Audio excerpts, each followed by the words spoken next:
I'm now in cell F5, and I'm going to use the if function to figure out the total amount due. And the total amount is based on the price plus the delivery if they have selected delivery. So if it says yes, I want to add an additional $75 to the price. So I'm going to use an if function to determine that.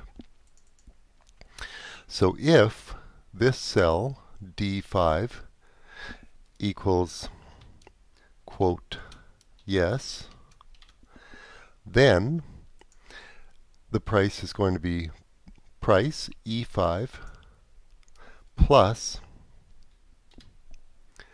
the delivery fee down here, the $75, and I need to make that one absolute.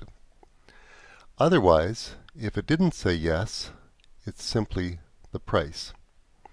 And click Done, and I should be able to fill that down. And we want to format that as currency. And that's it for the if. The last part that's a little tricky is the payment function. So I'm in cell H5 and I'm going to insert payment. And payment needs to know the rate.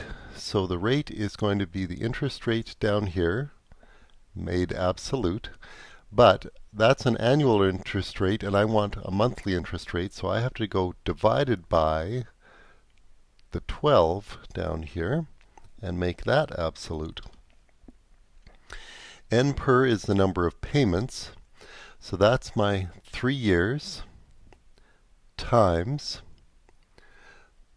12. Again, I need to make that absolute. And present value is the amount that I owe. So total due, which is F5, and I'm good to go. Now the only problem is payments show up as negative numbers, so I need to put in a minus sign after the equal sign. And once I do that, it changes to a positive number, and if I fill that down, again, I'm good to go. And that's it. Thanks very much.